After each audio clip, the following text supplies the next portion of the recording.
FATF financial action task force ఏదైతే గతంలో మనం పాకిస్తాన్ విషయంలో గుర్తుంది కదా, అడ్డదిడ్డంగా రెచ్చిపోతూ ఉండేటటువంటి పాకిస్తాన్ మీద నరేంద్ర మోడీ ట్రంప్తో మాట్లాడి ఆర్థిక ఆంక్షలు పెట్టించాడు. ఆ తర్వాతనే బెత్తరపోయింది. ఏది 2000 నోట్లు తీసుకొచ్చినటువంటి సందర్భం, లేదా అప్పట్లో 500, 1000 నోట్ల రద్దు, పాత నోట్ల రద్దు. ఆ తర్వాతన అక్కడికి ఒక ఆర్థిక వ్యవస్థ కుప్పకూలింది పాకిస్తాన్కి. ఆ తర్వాత ఎఫ్ఏటిఎఫ్ రూల్ పెట్టేటప్పటికి అక్కడ ఉగ్రవాదాన్ని అనుసరించేటటువంటి దేశాలకి ఆర్థికపరమైన ఆంక్షలు పెట్టి వాళ్ళకి లోన్లు ఇవ్వకుండా, ఫండింగ్ రాకుండా టోటల్గా స్ట్రక్ చేసేటప్పుడు పాకిస్తాన్ బెత్తరపోయింది, గిలగిల్లాడిపోయింది, విలవిల్లాడిపోయింది.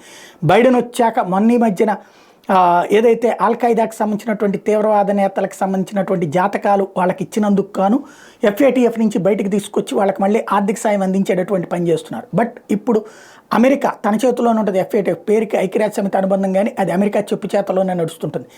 తాజాగా హౌతీ తీవ్రవాదుల చేస్తున్న దాడులకి ప్రతీకారంగా యెమెన్ మీదన ఎఫ్ఏటిఎఫ్ ఆంక్షలు విధించేలా నిర్ణయం తీసుకోబోతోంది. అంటే యెమెన్లో హౌతీ తీవ్రవాదులు యాక్టివిటీ చేస్తుంటే యెమెన్ ప్రభుత్వం ఆపలేకపోతుంది.